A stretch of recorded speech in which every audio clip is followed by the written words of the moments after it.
remember that baby lifting their right arm has at least grade 3 power in the limb.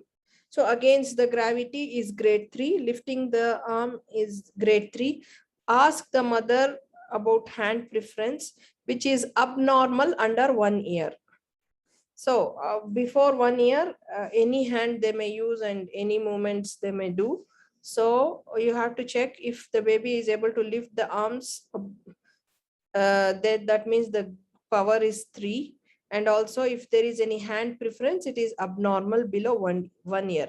Look specifically for leg scissoring, that is spastic diplegia, paucity of movement on one side, that is hemiplegia, overall paucity of movement, that is spinomuscular atrophy. So these are all you will find inspection. Any leg scissoring, you will think of spastic diplegia. Only one side the baby is not moving properly, it's hemiplegia, and overall spinal muscular atrophy. So till now we were in the observation and inspection. Just a quick review. You will look for any dysmorphology. So following and fixing, that is eye contact and following and fixing. Child moving all limbs, whether or asymmetrical. Remember that if the child lifts against the gravity, the power is grade 3.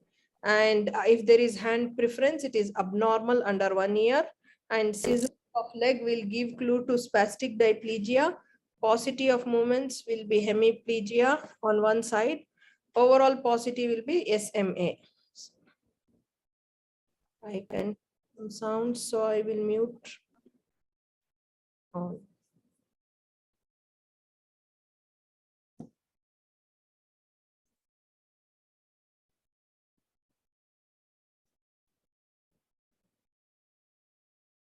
So we are moving now for the neurodevelopmental assessment.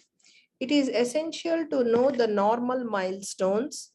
So this, if we go through the milestones, it will also help for us in the development station. Okay. So you will do the neurodevelopmental assessment. During this assessment, you will be able to use tone and power. So how you will do?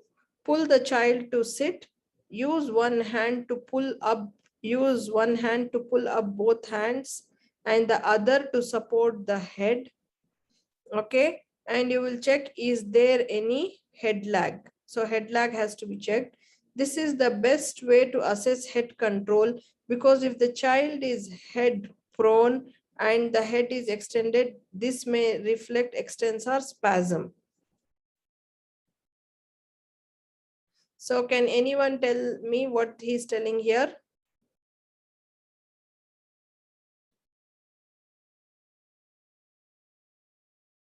So he's testing for the head lag. Okay. So you will pull up both the hands and you should also give the support to the head. And if there is any head lag, you will check for the head lag. And the best way to, he's telling this is the best way to assess. That is, pulling the child to sit is the best way to assess the head control. Because if you try to check in prone position, the head is extended, this may reflect extensor spasm. So always pull him to sit to check for the head lag. This is what he is telling. Hold the child by trunk in sitting position. So just to, whenever there may be chance of falling down, so you should give support. Assess standing posture if possible. Hold the child up prone, looking at tone and head control. So for the tone and head control, also he's asking to hold the child up prone.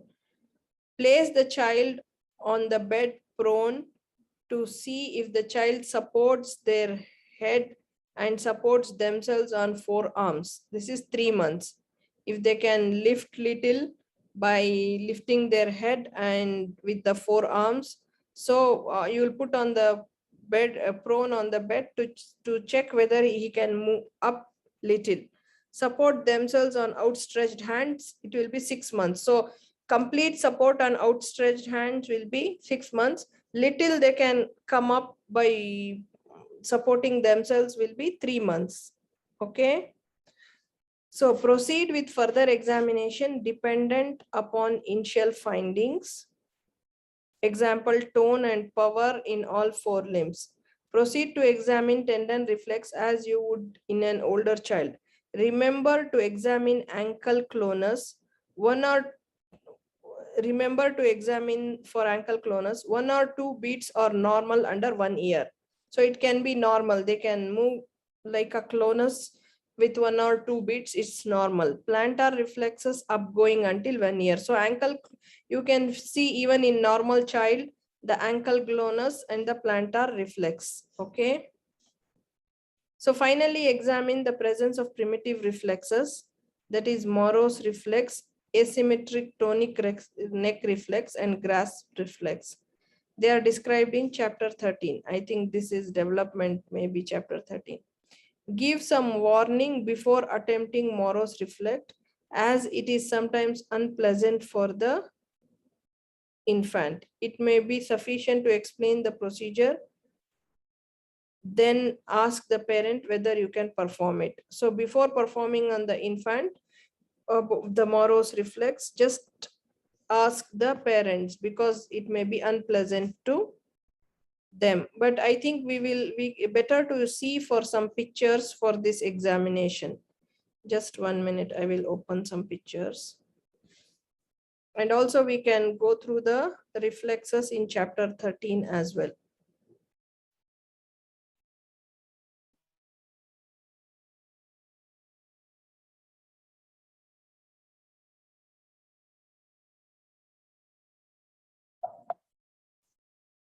So the type of crawls is here. This is the immobile infant. They can crawl on all the 4 limbs. Okay. And as when we were reading there in the examination, if the infant can stand in a prone position outstretched like this, he up to in 6 months age, they can do it like this. But they start crawling after 9 months. So crawling on all 4, this is one type of crawling. And commando crawl, like how the commandos crawl, this is one type, and another type is bottom shuffling. Here he has written early locomotor patterns. Most children crawl on all 4s prior to walking, but some bottle shuffle and others commando crawl, that is creep. Bottom shuffle often runs in families. The late walking often goes with locomotor variant, needs to be differentiated from abnormalities such as cerebral palsy. Okay. So this is the picture of the reflexes which we already went through. This is the placing, grasp reflex, rooting reflex, ketonic neck reflex, and Morose reflex. So by 3 months, most of them will disappear. But by 6 months, all of them should disappear. If not, you will evaluate the child for why it's not disappearing. Okay. So let me see with the mark now. Mark is here.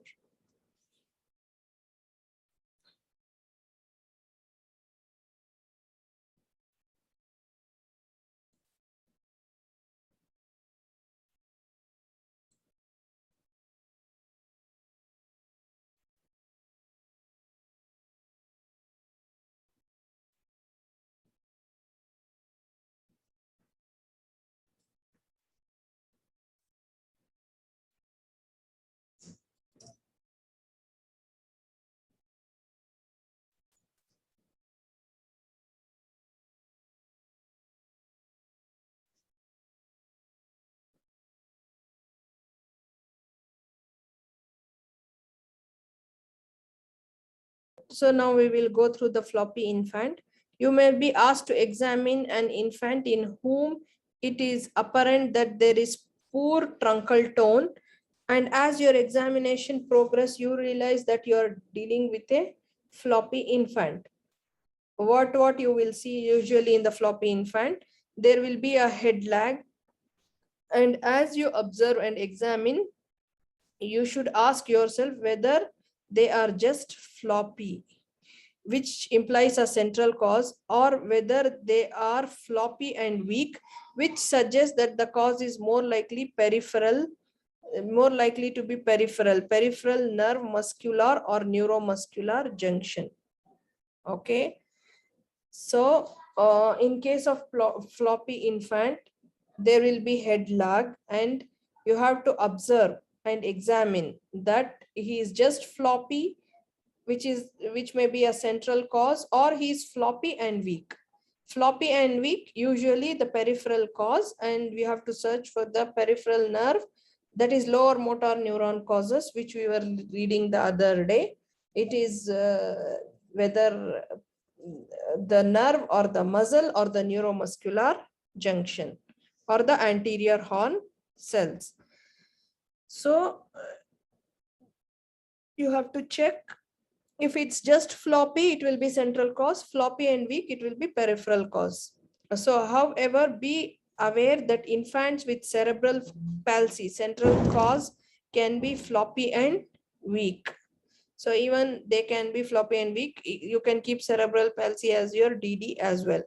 Commonly seen cases in exam is spinal muscular atrophy type 1, Wernicke-Hoffmann's disease. A floppy and weak infant with absent reflexes should make you think of this. Then myotonic dystrophy and Down syndrome. These are the infants who are floppy. You can see in the exam, remember. So it can be a video case, okay? They can give you this case as video. So spinal muscular atrophy, you see floppy and weak infant, absent reflexes. We can see some pictures after we read, we can go through the pictures. And then myotonic dystrophy also, the infant will be floppy and in Down syndrome. So the differential diagnosis, if you see a hypotonic or floppy infant, you may be asked for full differential diagnosis. It is important to remember that there are many causes of floppy infant that can be seen in the exam, both neurological, helpful to split into central and peripheral if possible, and systemic conditions needs to be considered. Okay, a full systemically organized differential diagnosis is listed. So we will go through it. Try to organize your differential diagnosis in a similar way to the approach of neuromuscular disease as seen previously. Okay, so we saw that day the DD was divided into anterior horn cell affecting and nerve, and then neuromuscular junction and the muscle. Similarly, they will do the same thing here. We will go through this table, then we will understand. Remember that if you are allowed to ask questions, so if they ask you, like in video station, you have to ask the question, right? If you are allowed to ask question, a pregnancy and birth and neonatal history. So this is pre, peri, and postnatal. Okay, so pregnancy, birth, and neonatal history, especially asking whether there were any features of neonatal encephalopathy, may give clues as to the cause.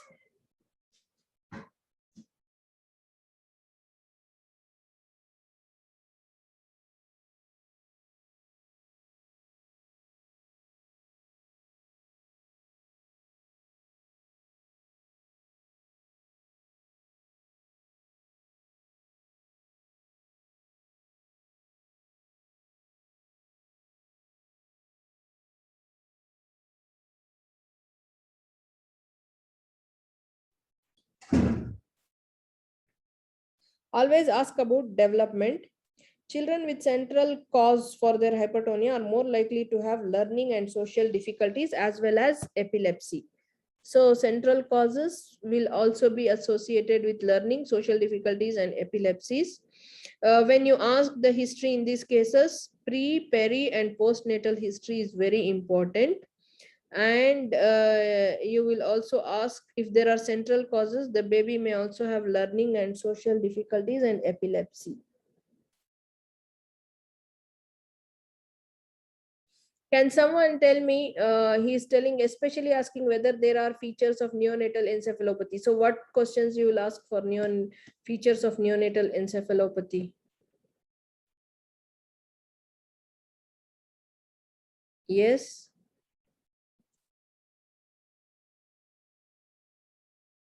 Hello. Convulsion or seizure. Seizure. Apart from that, tone and the posture, and is there any like abnormality in the like staring look or any cyclical movement, as rightly said, it's about seizures? yeah.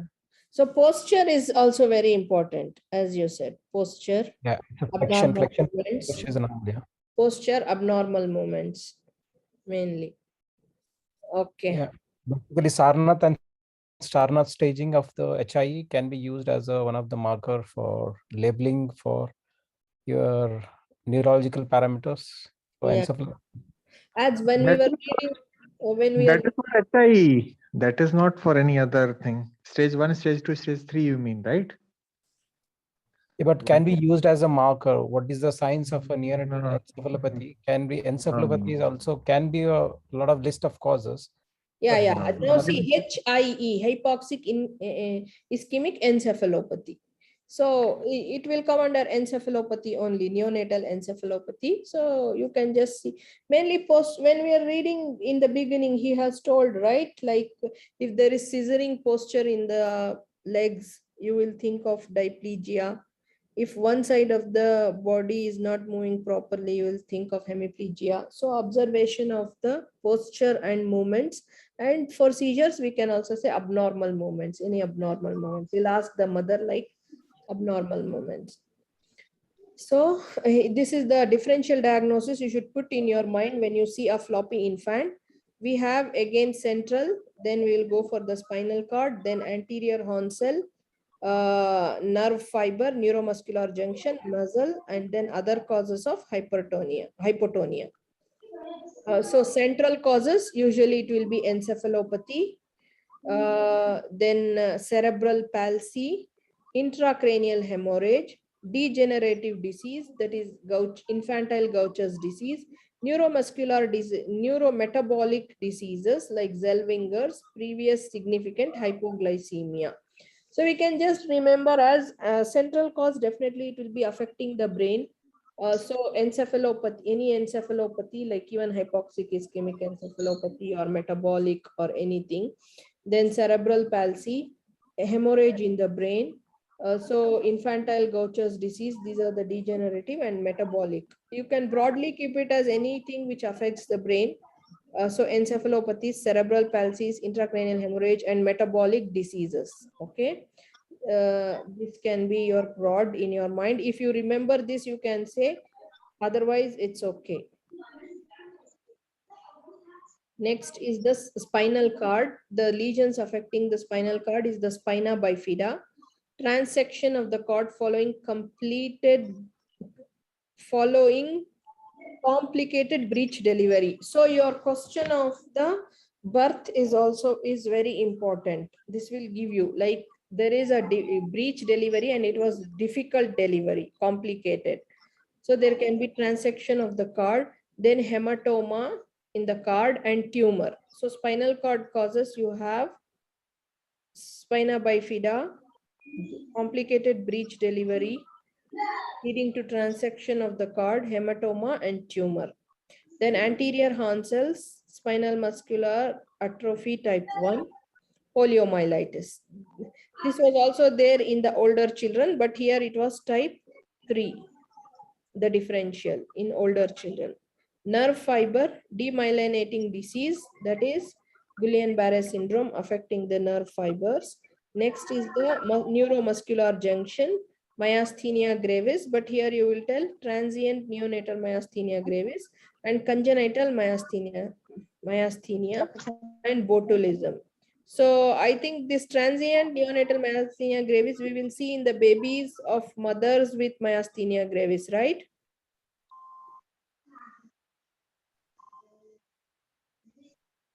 Anyone speaking can open the mic.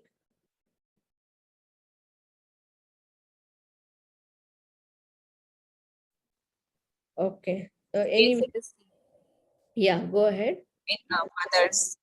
The mothers were myasthenia gravis. You were saying it right. Okay. And congenital myasthenia, the child itself can have myasthenia and botulism. These will affect neuromuscular junction.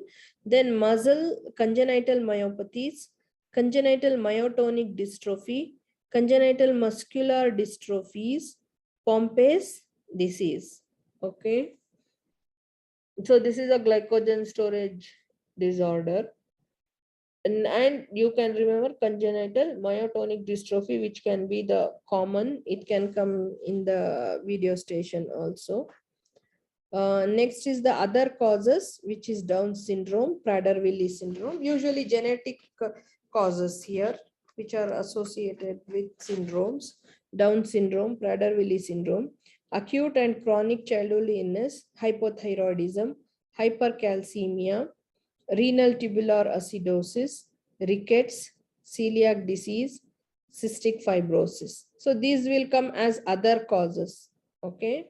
Again, we have to remember all these cases are common in exam. Down syndrome, Prader-Willi syndrome, then hypothyroidism, hypercalcemia, renal tubular acidosis, rickets, celiac disease, and cystic fibrosis.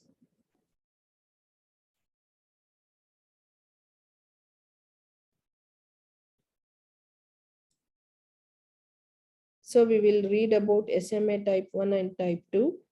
Now, in the last meeting, we had read about myotonic dystrophy. So here, for example, now we were discussing about infant examination. So the age of child here is 6 months old. Samantha is a happy looking 6 months old child who is visually alert. She is lying flat on her back with obvious paucity of movements. Okay. This is an important clue for you. And only minimal anti-gravity movement. When you're observing the child, you think that the movements are less and anti-gravity is also minimal. She has bell-shaped chest and paradoxical seesaw respiration. When pulled to sit and on ventral suspension, there is head lag. Okay. You see an obvious head lag when you pull the child to sit and also on ventral suspension and poor tone. She has no sitting posture. Okay. She's 6 months old, expected to sit with support. Tendon reflexes are absent. The diagnosis of infantile spinal muscular atrophy type 1 is made. Okay. So different mutations in the gene of SMA produce different illness in terms of age of onset and rate of progression. So the different mutation, it differs on the age of onset and the type of progression. Type 1 is the most severe. So discussion point, investigations and differential diagnosis. You need neurological referral, electromyography and nerve conduction studies, both, to know whether this is the problem in the nerve or the muscle, and genetic counseling, gene probe available. Care of the infant with a life-limiting condition, including early detection and support for respiratory infections, feeding, speech and language, dietetic input, nasogastric high-calorie feeds, treat reflux. Okay. So here, what you will do if they ask in the investigations, you will do the genetic testing, electromyography and nerve conduction studies. And also your main aim is to prevent the complications. So early detection and support of respiratory infections. And you will involve the dietitian for good dietetic input, speech and language therapists also, and also feeding will be affected. Okay. So feeding is dealt with the dietitian and also by the speech and language.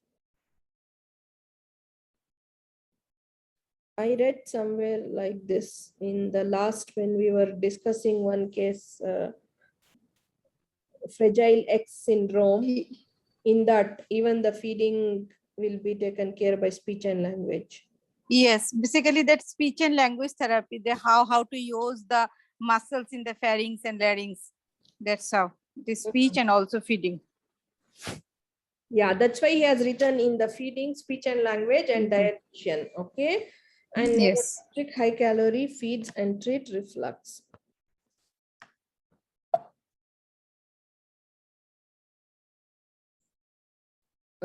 So it's an autosomal recessive disorder, chromosome 5 and long arm 5q12, presents in the first year of life.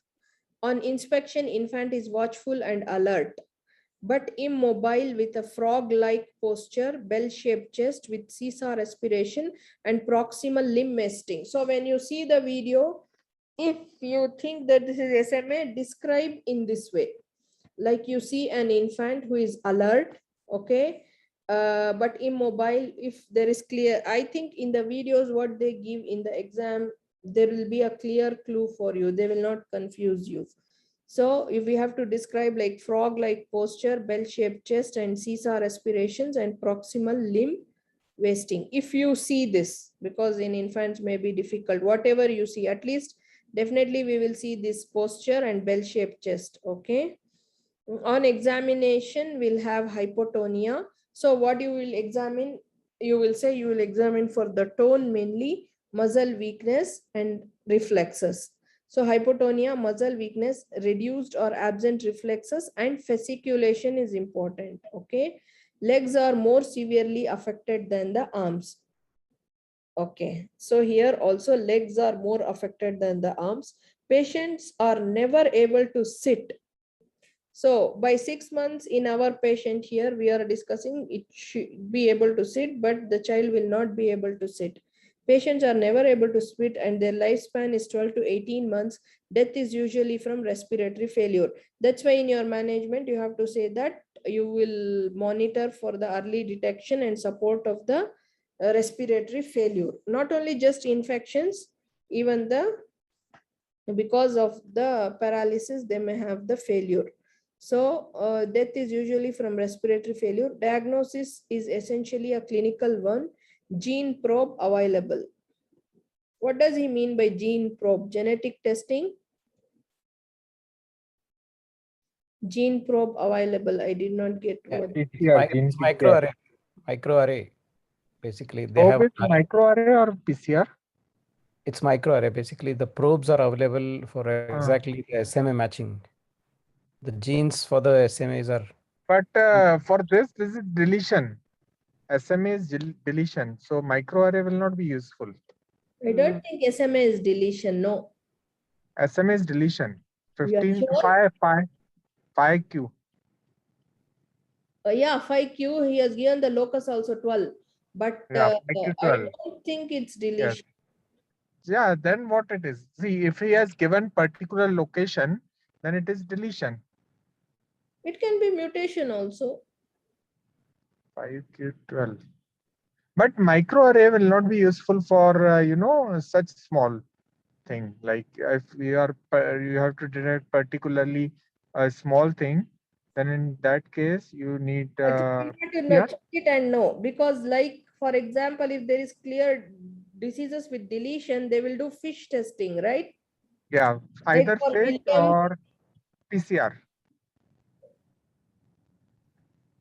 they will do the fish testing, I know. But for this, I Yes. don't know. No problem. We can go back, check it, okay? Because this is an important station, SMA.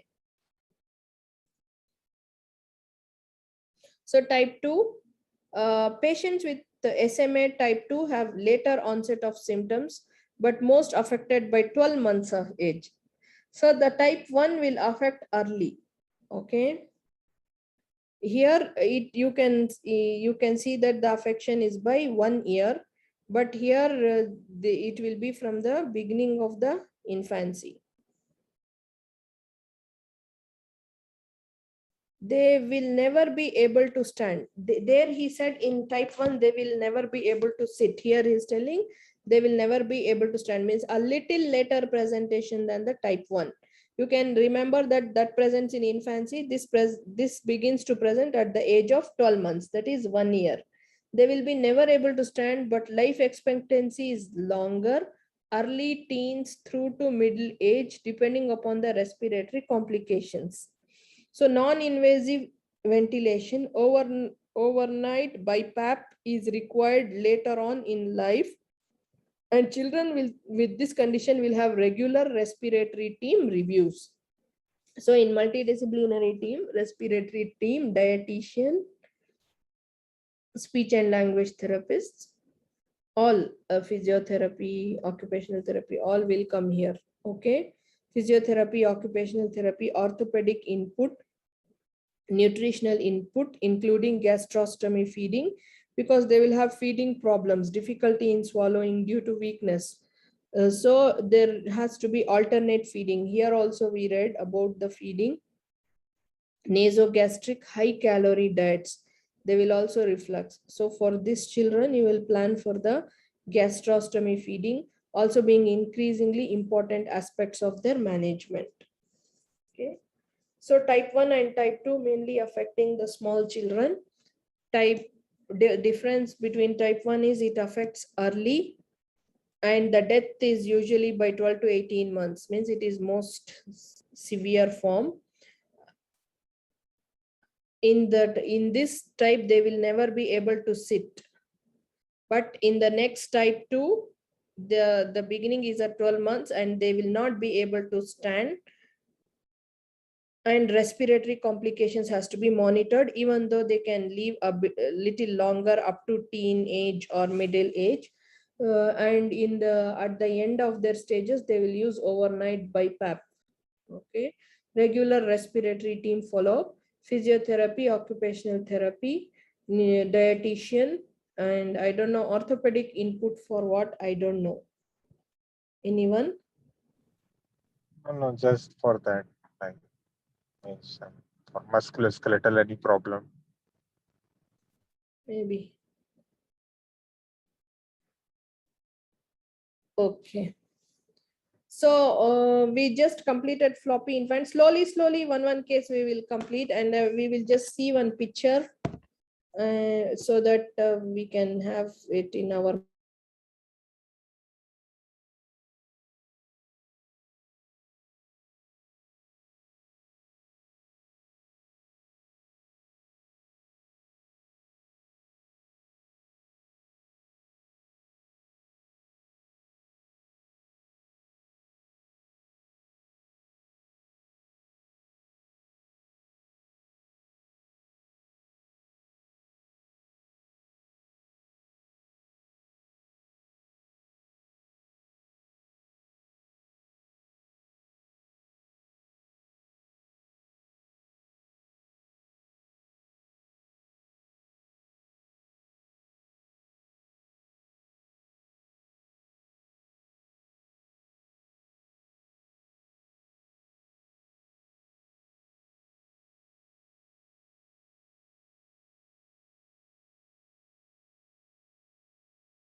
So here we can see that when he is kept in prone position.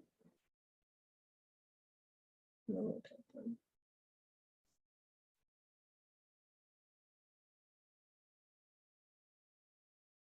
Stop share. Hey,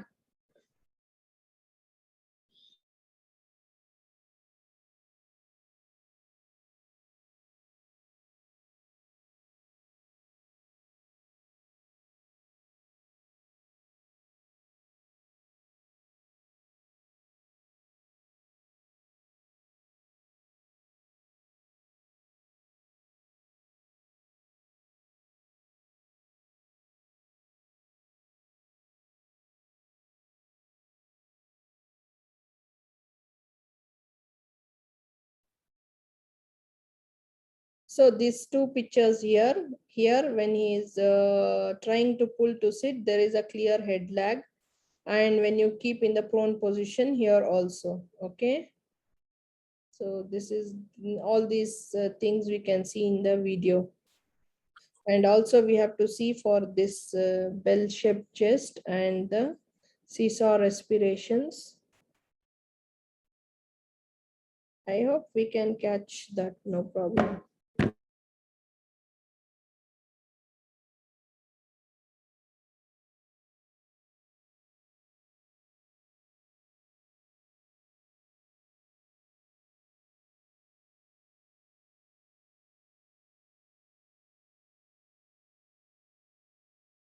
Through the chats now.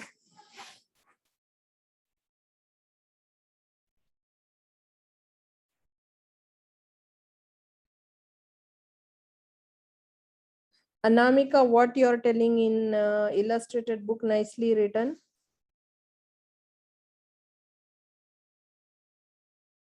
Regarding the role of dietitian in speech, I think what was the question?